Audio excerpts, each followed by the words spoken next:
Fanatics Fest is the real deal experience. Oh my God, Jake Paul, the kids love him. And then you have the legend Mike Tyson. I got Jake Paul knocking him out. I love Mike Tyson. He's got Iron Mike Tyson.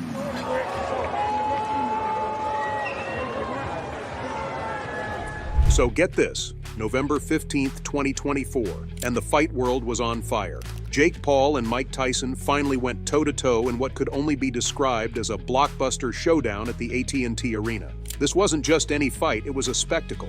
Every seat was filled and the energy, insane. The biggest names in boxing, from Floyd Mayweather to Canelo Alvarez, were all there, front and center. And let's not forget the A-list celebs. Yep, Hollywood turned out big time for this one. Actors, rappers, influencers, they were all packed into the arena just to watch Jake Paul finally get humbled. Jake walked into that ring oozing confidence, soaking up the spotlight, thinking it was going to be his moment. But Mike Tyson, he entered calm, composed, and completely unfazed.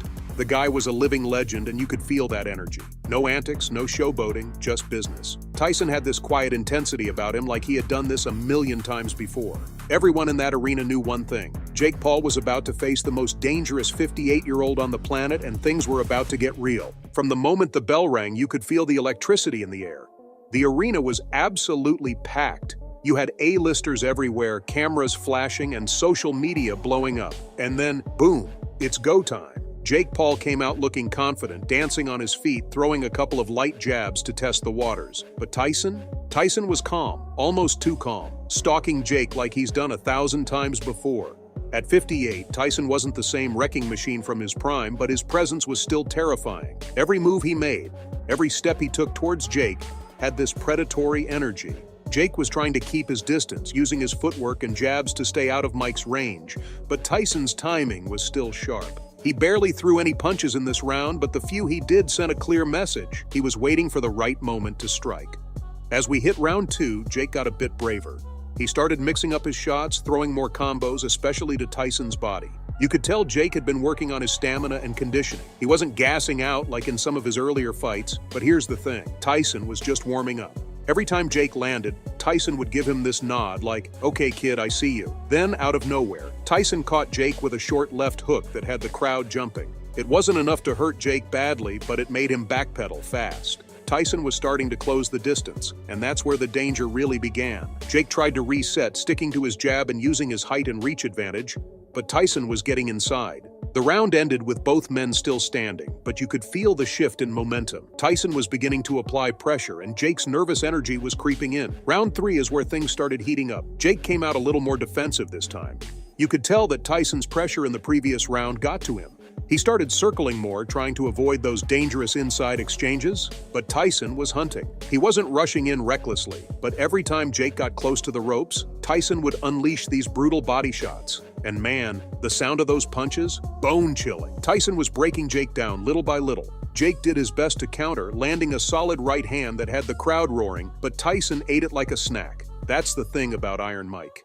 Even at his age, he can take a shot and keep marching forward. By the end of the round, Jake's strategy was clear, survive and outlast. But the way Tyson was moving, that was going to be easier said than done. Round 4 was where Jake had his best moment. He came out with more confidence, landing some solid combinations. He was snapping that jab right in Tyson's face and even connected with a clean right hand that seemed to stun Mike for a second. The crowd went nuts. For a brief moment, it looked like Jake had a chance to turn the tide. But Tyson? Oh, he wasn't having any of it. After eating that shot, Tyson smiled, like the kind of smile that says, "You messed up, kid." And then Tyson started marching Jake down again. Every second, he was getting closer and Jake was starting to look uncomfortable.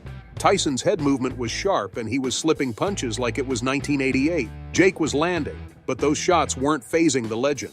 Near the end of the round, Tyson unleashed a vicious combination to Jake's body, and you could see Jake starting to slow down. The body shots were doing damage, and Tyson was still coming forward. The round ended, but you could tell Jake was starting to feel it. In round 5, Tyson turned up the intensity. He was in full predator mode now. Jake was doing everything he could to stay away, but Tyson was cutting off the ring like a pro.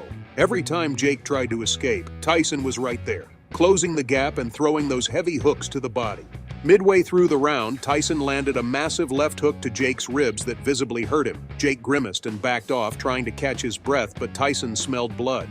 The legend started throwing combinations upstairs, mixing up shots to the body and head. Jake was tough, though. He held on, trying to clinch whenever Tyson got too close. But by the end of the round, it was clear. Tyson was wearing Jake down, and the end was coming. Round 6 was a nightmare for Jake Paul. Tyson was now fully in control, and Jake's energy was fading fast. His punches had lost that pop, and he was just trying to survive. Tyson, on the other hand, was like a freight train. He was relentless, walking Jake down, cutting off the ring, and unloading those vintage Tyson combinations. Every time Jake tried to clinch, Tyson would rip a hook to the body or uppercut him on the inside, and it was brutal.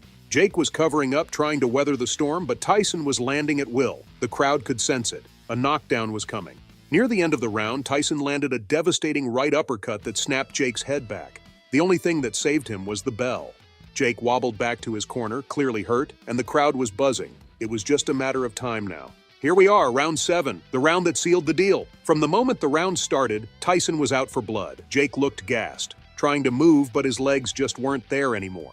Tyson closed the distance, backed Jake into a corner, and started unloading with a flurry of hooks and uppercuts. It was vintage Tyson, pure aggression, pure power. Jake tried to fight back, but Tyson was too much. Then it happened. Tyson landed a brutal right hand followed by a crushing left hook that sent Jake Paul crashing to the canvas. The arena erupted. Jake was down and he was hurt bad. The referee started the count and Jake was trying to get up, but his legs were like jelly. 10, 9, 8, 7. Jake made it to his feet, but he was stumbling, barely able to stand.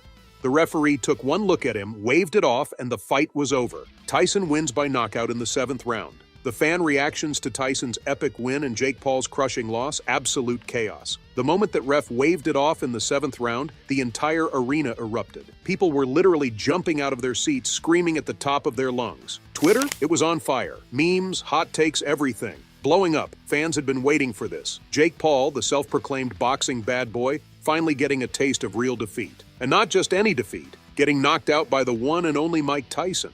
The internet couldn't handle it. You had the die-hard Jake Paul supporters who were absolutely shook. They were posting things like, "Yo, Jake still put up a good fight," or "He's gonna come back stronger, just wait." But let's be real, that was hard to back up after seeing him eat that canvas. Some fans were straight up in denial, acting like it didn't even happen. But the majority? Oh, they were feasting on Jake's loss. His haters had been waiting for a moment like this for years, and now it had finally happened. They flooded social media with GIFs, clips, and hilarious comments like, "Jake got Ty-slept," and "This is the KO we've been waiting for." Then there were Tyson's fans, the OGs, the ones who've been watching him since the 80s. They were loving every second of it. For them, it was like watching the GOAT prove that no matter how old he gets, he's still a beast. They were hyping him up online, calling him Iron Mike, the real baddest man on the planet, and a living legend. It was pure love for Tyson. You could see fans commenting things like, "This is why you never doubt Mike Tyson." And even at 58, Tyson can still throw hands like a savage. And let's not forget the celebs who were there in person. You had people like Snoop Dogg posting videos on Instagram saying stuff like, "Told y'all not to mess with Tyson," or KSI tweeting, "Jake, what happened? Tyson just reminded the world who he is." Everyone had something to say. It wasn't just a fight. It was a moment that shook the entire entertainment world. Well, there you have it, fight world. That's all I have for you today. What was your reaction to the knockout? Did you see it coming, or were you just as shocked as everyone else? Drop a comment and let us know. Make sure you subscribe to Boxing World, and I'll see you next time.